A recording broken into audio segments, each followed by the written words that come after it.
Ndiyo, najuta tena sana. Najua maisha yangu yasingekuwa hivi kama yasingetokea haya. Najuta sikumaliza shule. Hili nalijutia sana sana. Bado nataka kumaliza shule.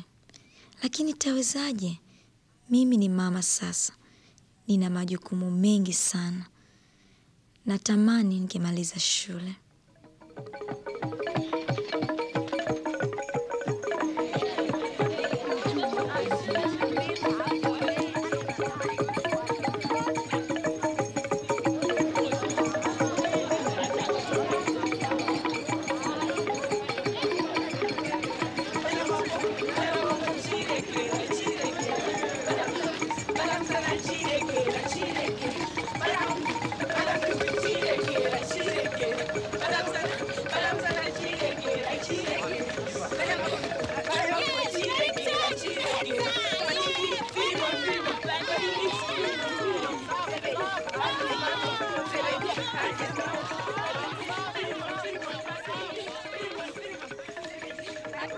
Aise, nimtembelea Sani jana usiku. Na nadhani alikuwa na msichana mwingine. Ndiyo, na nimegea michapo mingi.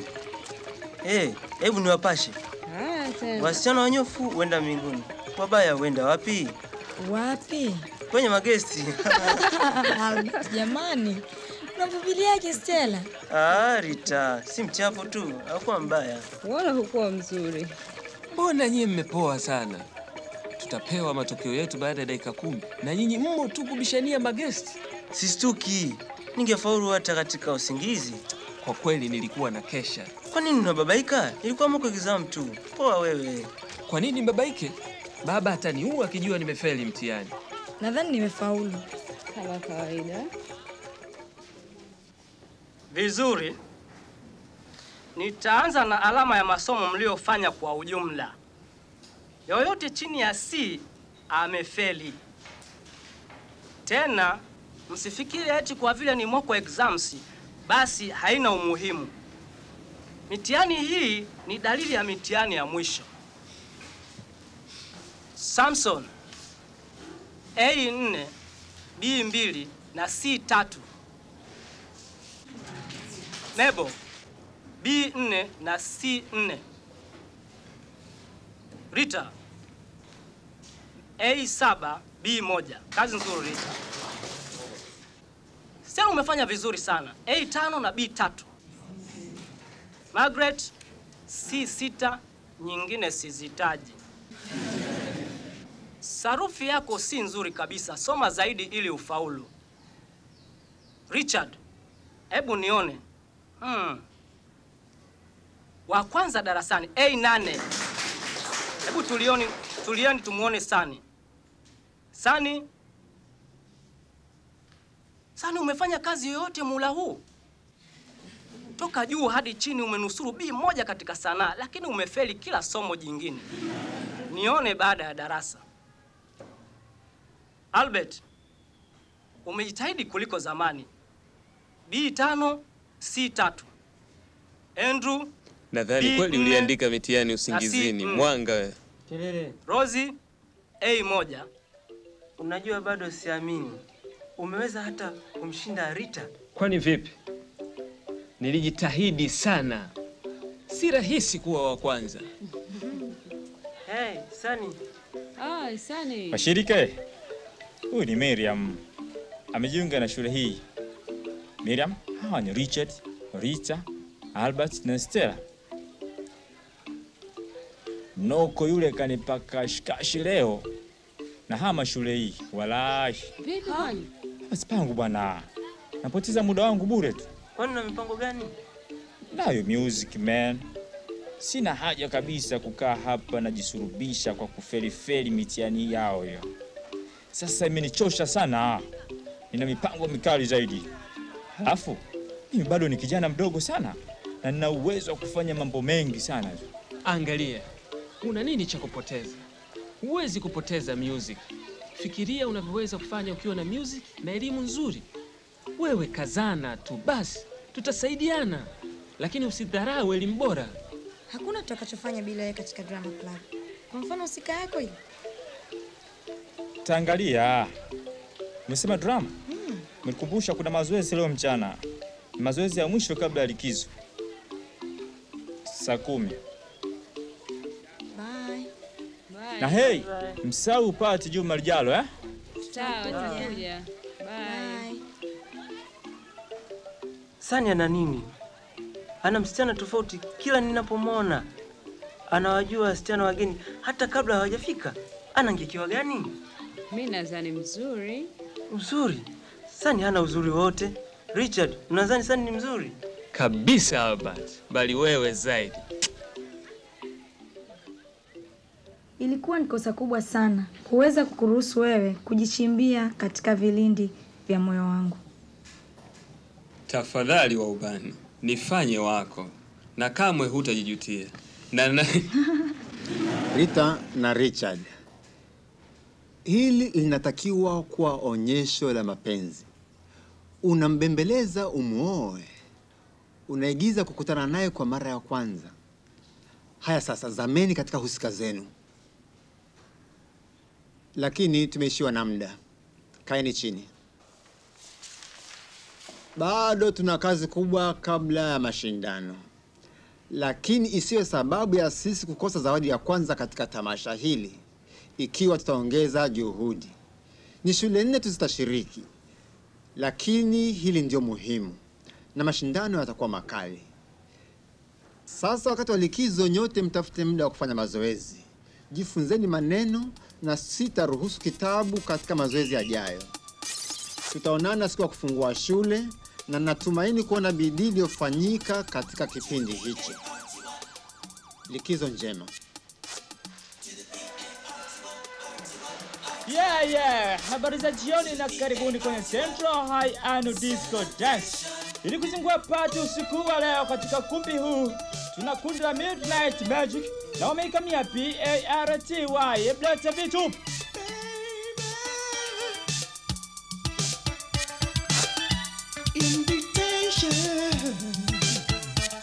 hey, wasichana wako wapi eh? Nataka sana kucheza. Hii ndio ngoma yangu ya mwisho katika likizo nzima.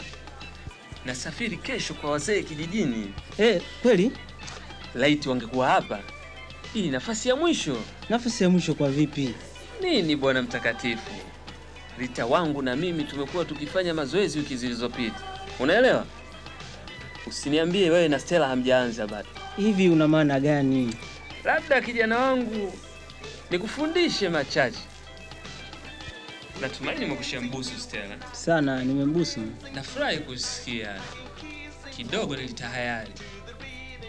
Sasa niambie, mmefanya nini zaidi? Una maana gani? Tumefanya nini zaidi? Hakuna haja ya kuona haya. Si wewe uliokuwa unatupa michapo ya guest mbele ya wasichana wiki jana? Kwa Stella, kubusiana kunatosha kabisa. Hataki kuendeleza mambo haya zaidi. Mwenyewe nisingejali. Si uongo.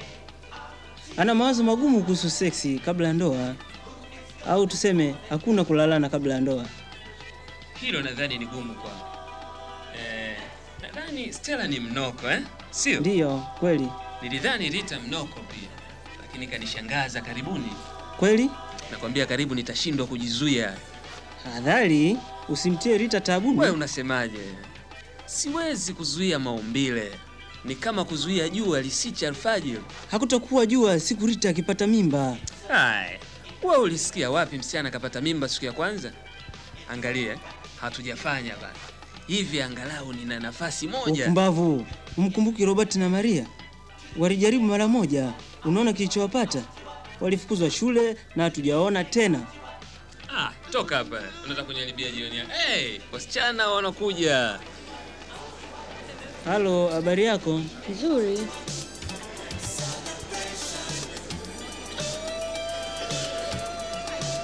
Mbona umechelewa hivi? Ilibidi nimsubiri Stella. Yeye amechelewa kweli kujiandaa. Unajua ninasafiri kesho. Hivyo hatuna muda mwingi pamoja. Hey, umependeza.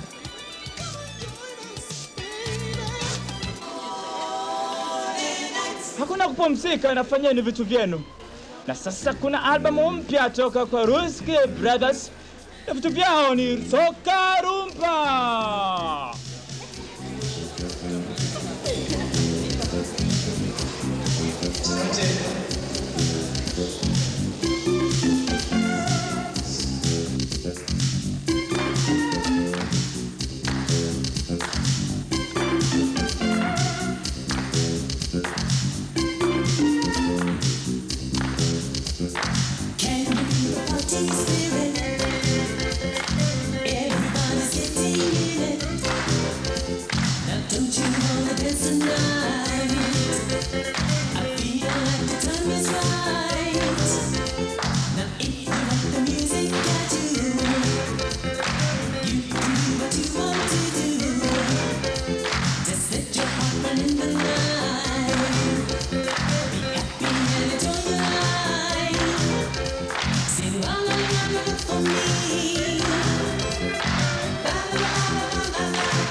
Richard, Nasafiri kesho. Nakupenda. Unipendi? Richard. Sitaki. Sijui kwa nini. Ni vigumu unapokuwa kijana na huelewi kabisa ni nini. Ni rahisi kuwalaumu wavulana. Lakini mengi yaliyochangia. Ilikuwa na udhaifu pia upande wangu. Katika mapenzi ni yote ni kama ndoto. Muziki, kucheza, vyote vilikuwa na mpasho. Havikustahili. Ni kosa kubwa pekee nimewahi kutenda maishani mwangu.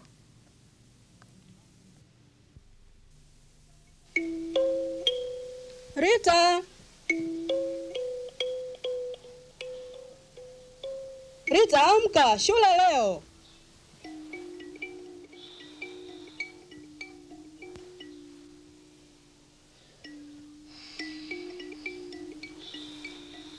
Haraka, usichelewe. Okay, nakuja.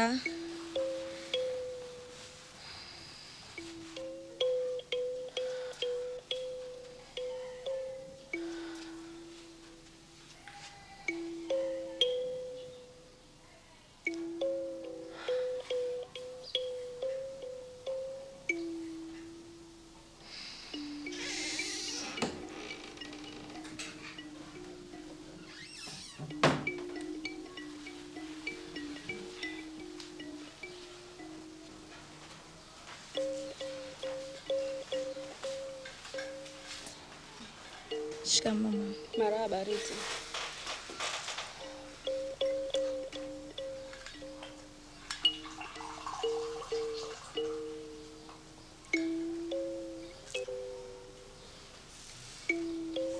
Wewe mzima? Sijakuona umetulia hivyo mwanzo wa temu.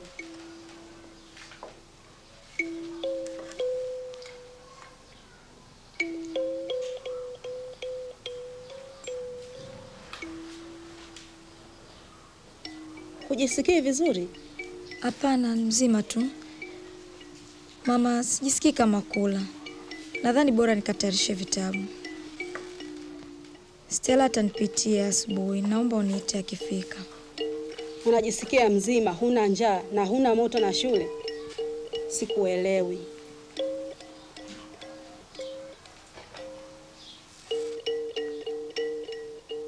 Rita, Stella amekuja.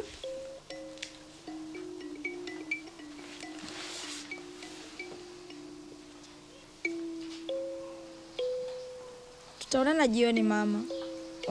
Nina drama, hivyo nitachelewa kidogo. Nenda salama Rita.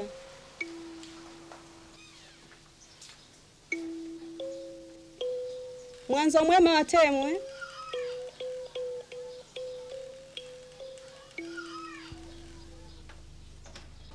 Hivi kumepita wiki 6 tangu pati? Naona likizo imepita haraka. Unajua sijisikii vizuri kabisa. Nadhani ni kama vile nataka kuumwa. Huenda hata mimi nilikuwa naumwa. Ilinishika wiki nzima. Kweli eh? Na ulijisikiaje? Kichwa, homa ya kawaida tu. Umeikosa mwezi? Hata? Mbona unauliza? Nimeuliza tu. Rachel aliniambia alikosa kwa miezi 2. Alisema vinahusiana na hisia. Unajua saikolojia.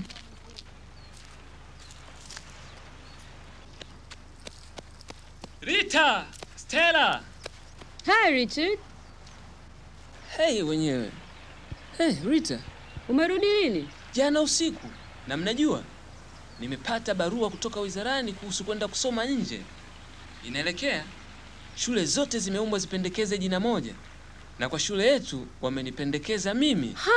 Nikiendelea na maksi nzuri ninaweza kupata. Hivi mnayaamini sio? Hongera. Wanalipa kila kitu pamoja na tiketi za ndege. Naona naingia majuu. Hey, Rita, umenisikia? Hasa Richard. Ni habari murwa. Ni ahidi tutaoana na pamoja tutajenga kasri asilia tutakakoishi milele. Uliniacha bila ya neno na maisha yangu gizani. Sasa wasema wanipenda. Kwa nini nikuamini? Bila shaka kukosa ni ubinadamu. Na hii haitoshi kwamba nimerudi. Tafadhali nipe nafasi moja na kuomba. Ni mengi yamepita kwangu kuweza kusahau. Ilikuwa ni kosa kubwa sana kukuruhusu wewe kuweza kujichimbia katika vilindi vya moyo wangu. Tafadhali mpenzi, nifanye niwe wako na hakuna janga litakalokupata. Naomba nafasi na milele hakuna litakaloweza kutenganisha nguvu ya mapenzi yetu. Vizuri sana. Inakuja vizuri sana Richard. Tumemaliza kwa leo, lakini kabla ya kuachana kuna matangazo. Kwanza, tamasha limeahirishwa kwa wiki chache. Hii inatupa muda mwingi wa mazoezi. Kwa hiyo tutakutana Jumatatu kwa hiyo miezi 2. Sababu za kuliahirisha ni nzuri. Tamasha sasa linakuwa ni la kitaifa. Shule zote nchini zitashiriki na zawadi zitakuwa nzito. Washindi watacheza katika National Theatre. Na tukiendeleza bidii kama tuliona leo kwa Richard na Rita, kwa kutoka kwa wote, tutashinda.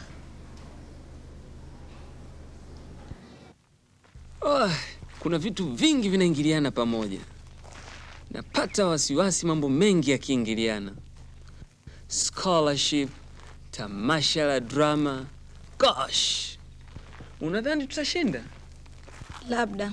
Una maana gani labda? Hakuna anayetuingilia mjini. Madingi wa nchi. Unajiamini sana, sio? Mimi sijiamini Richard. Wewe vipi? Leo umeshinda umenuna tu. Hey, kuna nini? Nina mimba, hiyo ndio kasoro.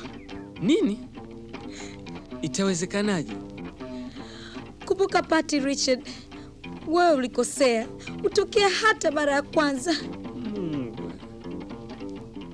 Una uhakika? Ndiyo, nilijua na uhakika. Rita hakuwa msichana wa kufanya mzaha katika jambo kama hilo. Lakini sikuweza kukubali ukweli.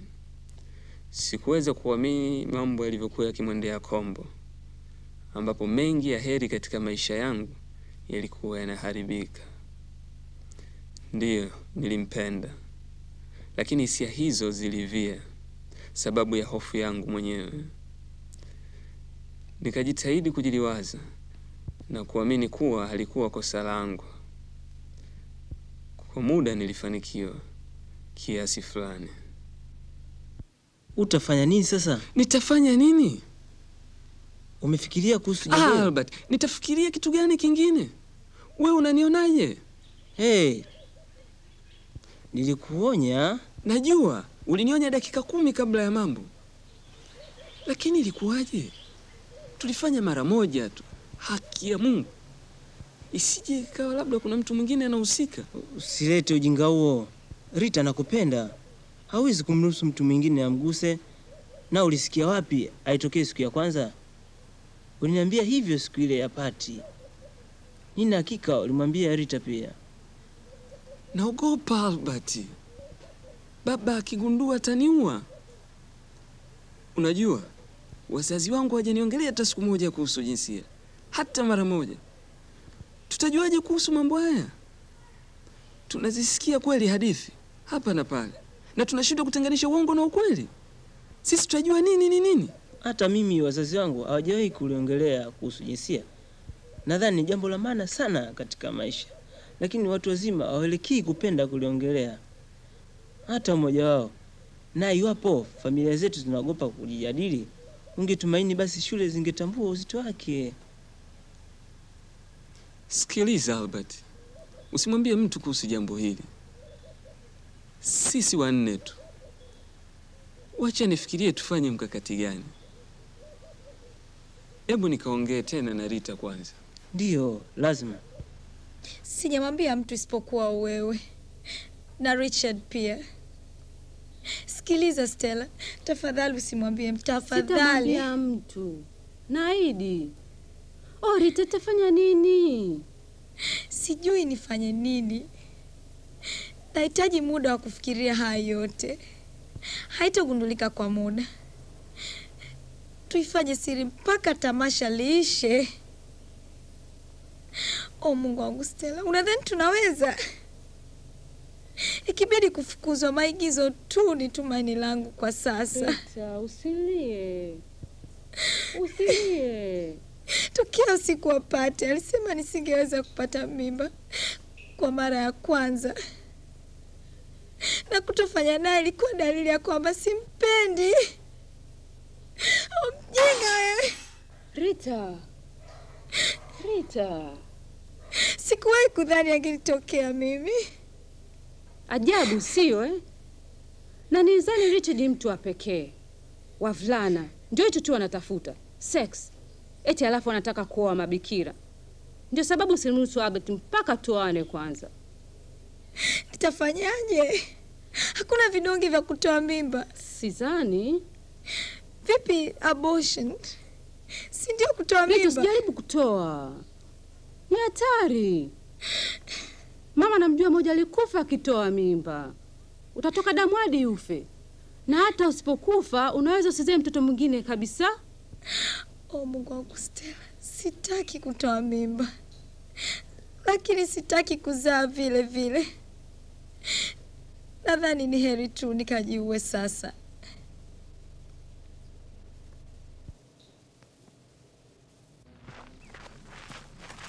Rita, lazima ufanye abortion. Maisha. Kwa nini? Si halali, ni hatari, naweza kufa. Sasa kuhusu shule? Sijui. Labda nitabaliza baadaye, sijui. Lakini Richard, lazima nipate mtoto huyu. Sababu nimefikiria sana. Hakuna kingine cha zaidi cha kufanya. Nimeshafanya kosa moja kubwa tayari, siko tayari kufanya lingine. Rita, najua ninawajibika kuhusu hilo. Sina lingine la kufanya kwa sasa. Wewe umebeba mtoto, yuko mwilini mwako. Naona huo ni utakuwa msalaba wako. Siko tayari kuwa baba. Una maana gani msalaba wangu? Siwezi kuacha shule. Unajua bidii niliyokuwa nayo. Unajua jinsi gani baba kajitolea nisome.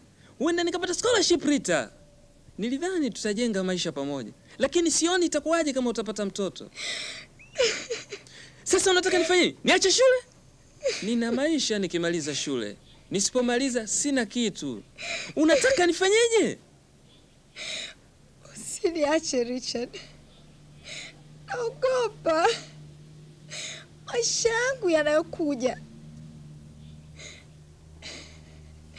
Lazima tushiriki tamasha la maigizo. Ndicho kitu pekee nilichobaki nacho. Ni cha maana sana kwangu. Kusiwe na mtu mwingine wa kufahamu kwa ni mjamzito mpaka tamasha lishe. Okay. Tutashiriki tamasha. Niamini. Sikuamini niko katika hali ile. Nilichanganyikiwa. Wakati huo nikifikiria nitajinasuaje, lakini sikupata jibu. Nilimjali sana Rita. Alikuwa rafiki. Miezi hiyo wakati hakuna anayejua isipokuwa sisi, ilikuwa kama tuko jehanamu. Niliogopa sana, nikawa sina raha. Ilikuwa kipindi kibaya sana maishani mwangu, na kwa upande fulani kibaya kuliko baadaye watu walipofahamu.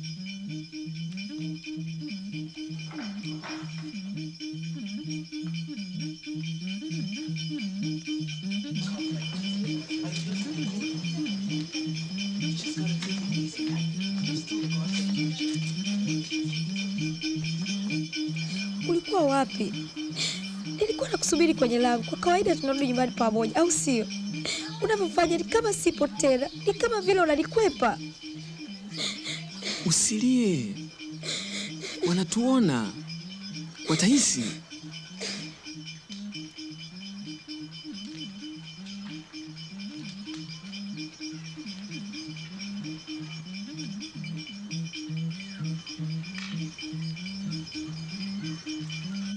Niahidi tutaoana na pamoja tutajenga kasri asilia tutakaoishi milele. Uliniacha bila neno na maisha yangu gizani. Sasa wasema wanipenda.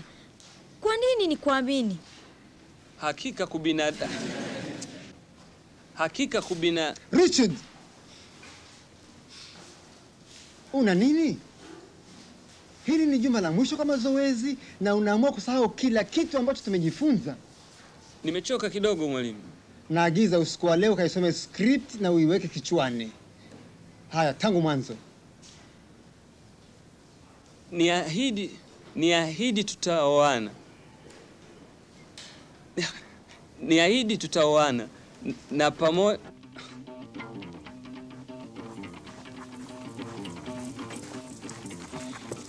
Jambo moja tu nakusihi Richard. Tumalize tamasha hili na tulifanye vizuri. Unajua ni kitu ninachothamini sana. Ni kitu pekee kinachoniendea vizuri. Damn it, Rita. Unadhani nilifanya makusudi? Nina mengi kichwani mwangu. Unajua? Sitaji kero zako zaidi. Najitahidi ninavyoweza. Hebu niache. Richard!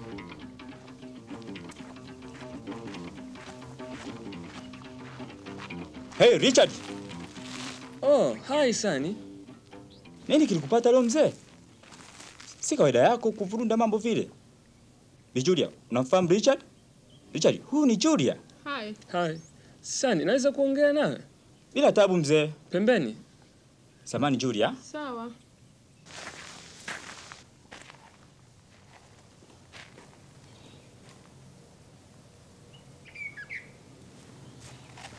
Kulikoni brother man? Nimechoka na maisha ya mapenzi. Nilidhani wewe kama bingwa wa masuala haya unaweza kunipa ushauri. Mimi sio bingwa mapenzi mazito. Najaribu kuwa na mapenzi mepesi na raha. Yakianza kuwa mazito na yakimbia. Sera yangu ni usimkoseshe raha moja kama unaweza kuwafanya wengi wafurahi. Unanielewa? Unalala nao? Oh, sana tu. Yaani wengi wao. Huyu Julia anazingua kweli man. Anadai eti bikra. Eti aitunze mpaka siku ya ndoa. Upati wasiwasi juu ya unajua? Magonjwa? Ndio. Oh, bila shaka. Hasa huu mpya huu, AIDS. Unaua bwana. Huu tena hauna tiba na unasambazwa kwa zinaa. Hata watu wenye hadhi zao wanaupata, unajua? Dokta, wanasheria, walimu. Una mpango wa kufa karibuni Sani? Wapi bwana? Ninayo kinga. Kufa ni jambo moja na kuzalisha jingine. Sina muda wa yote hayo. Hivyo nina kinga. Kinga? Unajua? Condom, socks, helmet na kadhalika. Haina raha sana lakini inafanya kazi. Wasichana wapati mimba na hakuna mmoja wetu anayepata ugonjwa. Condom ikikufunika unakuwa salama bwana. Unaipata kufunika. Inaelekea unafahamu sana kuhusu mambo haya Sani. Ulijifunzia wapi? Kuna wakati niliwahi kuvurunda jambo. Hey, Richard, sina maana ya utovu wa nidhamu. Lakini hebu nirudi kwa chuma changu. Niliahidi kumrudisha nyumbani. Hivi ulitaka kuniuliza kuhusu nini vile? Ni upuuzi Sani. Baadaye. Okay, Sheikh.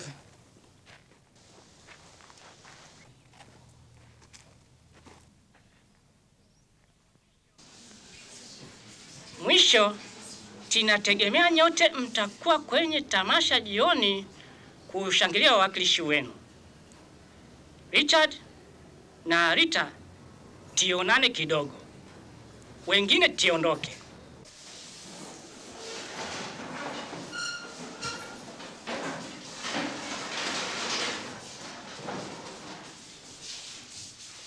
Nimepewa taarifa toka kwa mwalimu mkuu.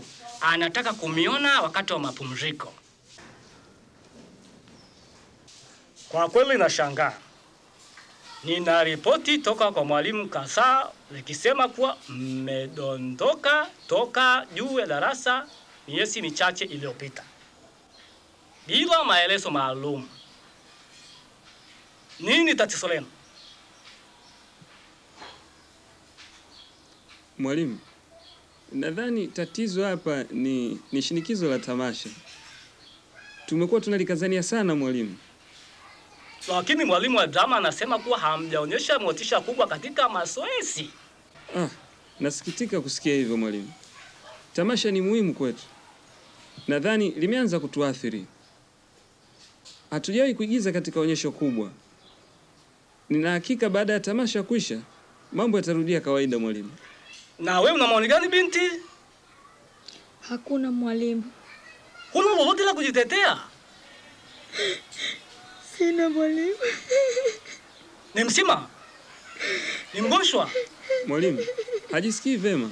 Nadhani tamasha linamshinikiza mno mwalimu. Ameshamuona dokta? Sina hakika mwalimu. Haya binti. Nataka ripoti ya kliniki kabla ya wiki ijayo.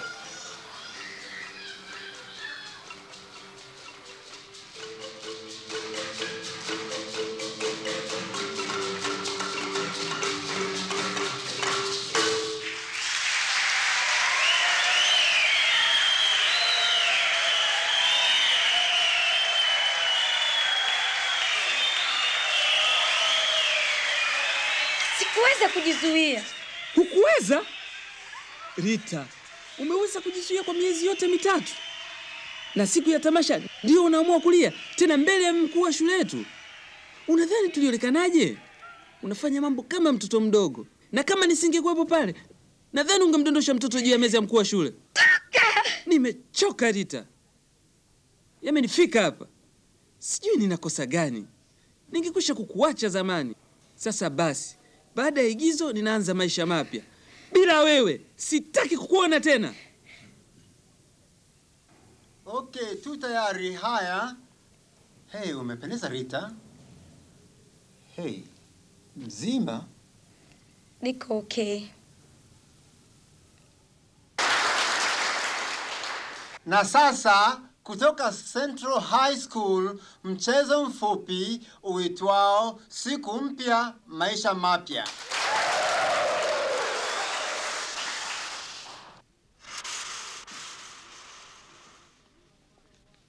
Niahidi tutaoana. Na pamoja tutajenga kasri asilia tutakakoishi milele. Uliniacha bila neno na maisha yangu gizani. Sasa unasema wanipenda. Kwa nini nikuamini? Bila shaka kukosa ni ubinadamu. Na hii haitoshi kwamba nimerudi. Tafadhali wa ubani, naomba nafasi moja tena. Na kuomba.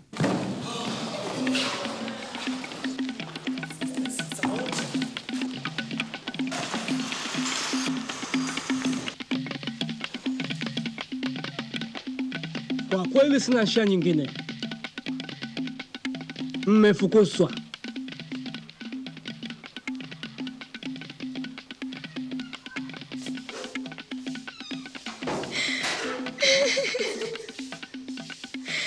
Kwa nini umenifanya hivi?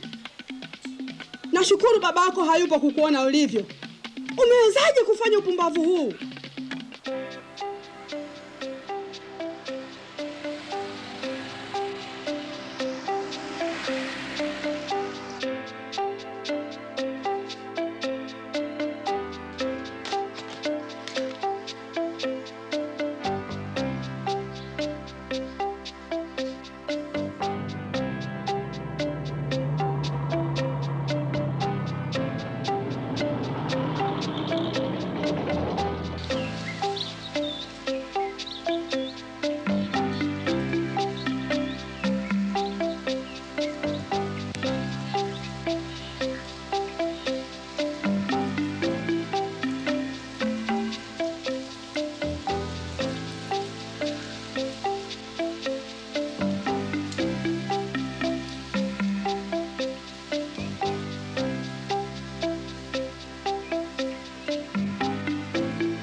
Mpenzi Stella, samahani sijakuandikia. Najua ulikuwa na wasiwasi juu yangu. Ni mzima, nina kabinti kazuri. Nimekaita Stella kwa ajili yako. Ni kazi kubwa. Sikujua ingekuwa kazi kiasi hii kumtunza mtoto. Anahitaji kuangaliwa muda wote, mchana na usiku. Nilipata tabu wakati wa kuzaa na nikakimbizwa hospitali. Mama mkunga aliniambia nilikuwa mtoto mno kujifungua. Mwili wangu ulikuwa bado kukomaa. Lakini baada ya uchungu wa siku 2 nikajifungua. Niliugua sana baada ya kujifungua. Alikuwa mdogo sana na mgonjwa na tulidhani angekufa. Lakini amepona. Sasa Stella ni mkubwa na mzuri. Nina maisha ya ukimya kijijini kwa nyanya yangu. Hapa ni pazuri, lakini tofauti sana. Nina hamu ya kuwaona na kurudi nyumbani. Tutarudi karibuni.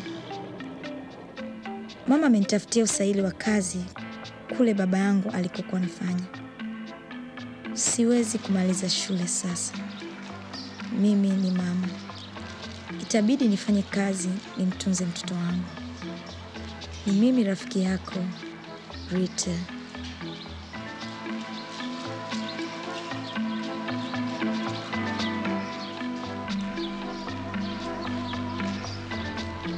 Nilipomwona Rita anakuja siku ile, nililia. Rita mwenyewe alikuwa mtoto, lakini sasa ni mama. Nililia, si kwa kumwonea aibu. Si kwa sababu niliogopa minong'ono ya majirani kuhusu yeye. Hapana. Nililia sababu ghafla nilijihisi mkosaji. Nilipomwona anakuja kwangu, nilijua nilikuwa kulaumiwa katika jambo hili. Rita alifiwa na baba yake wakati ni mdogo. Tuliishi mjini, hakuna shangazi wa kumfunda kuhusu kwa mwanamke. Sikuongea naye kuhusu mambo haya. Sikuwa na ujasiri. Sikumuonya kuhusu mambo haya.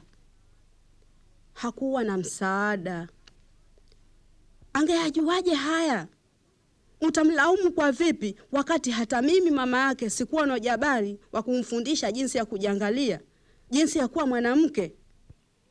Nililia sababu ya kuhusika kwangu na mkasa wake. Ulisema kwamba kumaliza form 4? Sikumaliza. Uliferi? Ilibidi niache shule, lakini nilikuwa naongoza darasa. Ninazo ripoti ambazo tuweza kuona. Basi kwa nini uliacha? Nilikuwa na shida binafsi. Shida binafsi?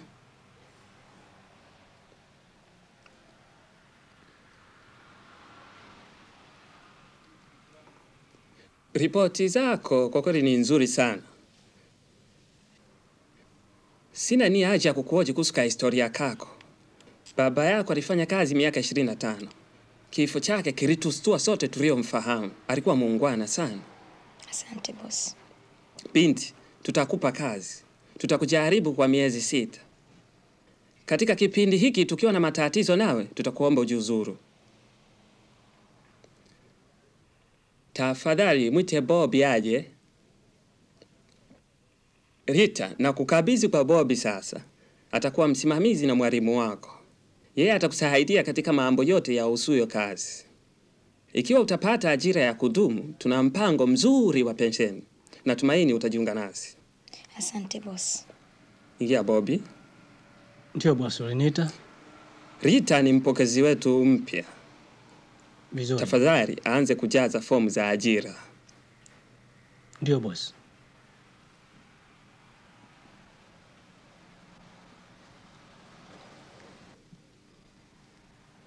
Hey, Rita. Ulikuwa Central High School, sio? Ndio. Nilidhani na kutambua. Mie nilimaliza wakati unaanza pale. Sidhani kama unanitambua. Labda unakumbuka igizo la mwaka ule The Harvest? Kabisa. Basi niliigiza mtoto wa kwanza wa mkulima. Ndivyo, nakukumbuka. Ajabu Ulikuwa mwimbaji, sio? Ndio, nilikuwa katika chorus ya The Harvest. Si rahisi kusahau uso wenye haiba kama yako. Basi ulimaliza mwaka huu? Hapa ina maana gani? Wanaokutegemea kama vile watoto, nyanya na wengine wote wanaokutegemea. Lakini mtu kama wewe waweza kupaacha wazi nafasi hii. Namtunza mama. Unaishi naye? Ndio. Hiyo ina maana kwamba hujaolewa? Sawa. Habari njema.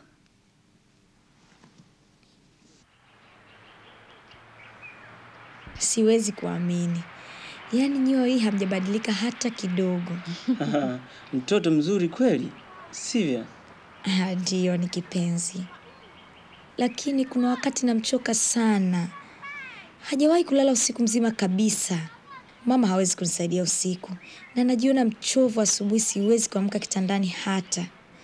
Nikisha toka kazini tu, ninaanza na Stella. Vipi habari za kazi? Si kama ni kazi ya kunitisha, lakini nafurahi nimeajiriwa. Kama wasingefahamu babangu nisingeajiriwa kabisa. Mkuu wangu ni mtu mzuri. Hii inarahisisha mambo. Yeye nani? Jina lake Bobby. Alisoma shule yetu, ila sisi tunaanza yeye anamaliza. Aliigiza mtoto wa kwanza wa mkulima katika The Harvest. Unalikumbuka igizo? Sana, namkumbuka. Namkumbuka pia. Vipi, mmeshaanzana? Nini? Unatania?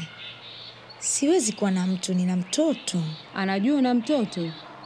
Hapana, kwa kweli sijui tu. Na wasiwasi anaanza kunipenda. Unaogopa? Kwa nini uogope? Sababu sitaki kumpenda mtu yeyote. Nataka niwe peke yangu na mama na Stella kwa muda. Kilichotokea na Richard kinaniuma mno. Hatimaye umemtaja Richard. Nilidhani umesahau jina lake. Albert. Tuseme kweli, Stella kaniambia hutaki kuongea kuhusu yeye. Na nilitumaini ungemtaja. Alikuwa rafiki yetu. Sisi sote. Hatuwezi kujifanya eti kafifia tu. Lakini kweli kapotea. Ndiyo kapotea, na nataka kujua yuko wapi. Na ninadhani Rita angependa kujua pia. Sio kwa sababu ni baba wa mtoto wako, lakini kwa sababu alikuwa rafiki yetu. Kwa nini niwe na haja sana na yeye? Aliniharibu na akaniacha tu. Una maana gani alikuharibu? Hudhani kuwa labda hata wewe ulimharibu yeye? Au tuseme mlijiharibu? Kwa nini kila siku ni kampa mimba? Kama vile msichana wala hakuhusika? Ni upuuzi, hasa kwa Richard. Ni mtu mzuri. Kwa nini ukusema hapana? Angekusikiliza, unajua hilo. Albert, na si kosa lake pia. Huwezi kuwa mkweli. Samani Rita, najua mkupangia jambo hili litokee au kulitaraji. Ilikuwa kosa baya sana. Lakini namkosa Richard. Namhofia, nataka kumtafuta. Ni rafiki pekee ambaye nimewahi kuwa naye, na sidhani ni haki unaposema alikuharibu. Na yeye amekiona cha moto, unajua. Niliposema kuharibu, sikuongelea mtoto. Niliongelea mengine tu. Sikia, sipendi kuliongelea tena. Lazima nirudi nyumbani. Samahani. Nitawaona baadaye.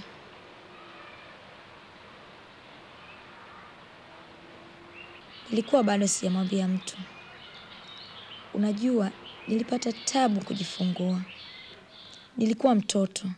Mwili wangu ulikuwa bado kukomaa. Karibu ningekufa mimi na mtoto.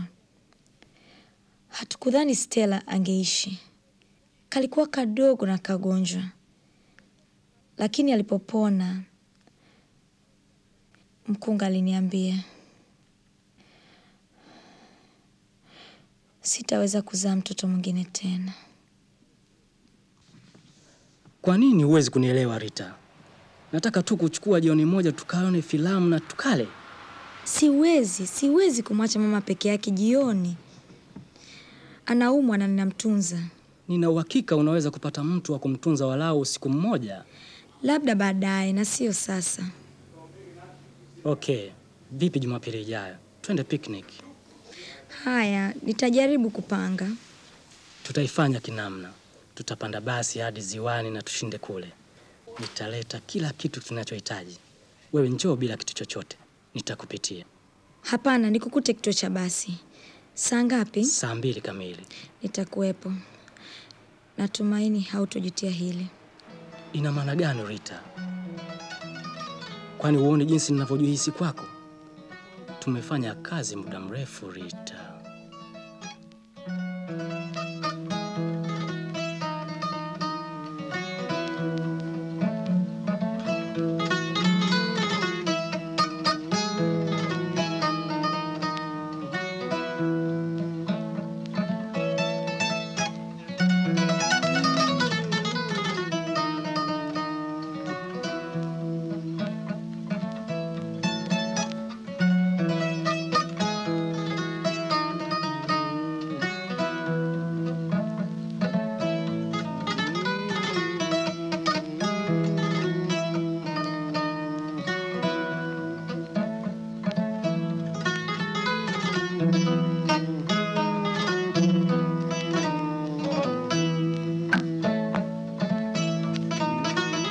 Sawa, nitakupigia baadaye basi. Haya, kwa heri. Kwa heri. Richard. Halo Rita. Unafanya nini hapa? Nimekuja kukuona. Albert alinieleza. Ulikuwa wapi? Kwa nini umekuja kuniona mimi? Ilikuwa miaka mingi kabla ya kumwona Rita. Kipindi kirefu na kigumu katika maisha, ambapo kila kitu kilisambaratika. Unaona, nilitoka nyumbani bila mahali pa kwenda. Nilizurura sana. Mji mmoja hadi mwingine. Kazi moja hadi nyingine. Mwishowe nikajiona nilivyokuwa nimekuwa mpumbavu. Nisingeweza kuutoroka ukweli. Ilibidi niende kumtafuta Rita na mtoto wangu. Niwaombe radhi. Ndio njia pekee. Rita, samahani sana. Nimekuwa binafsi sana. Samahani. Rita,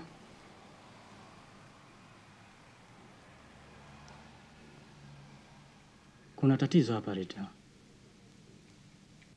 Bobby, huyu ni Richard. Tulisoma pamoja. Na ni baba wa mtoto wangu.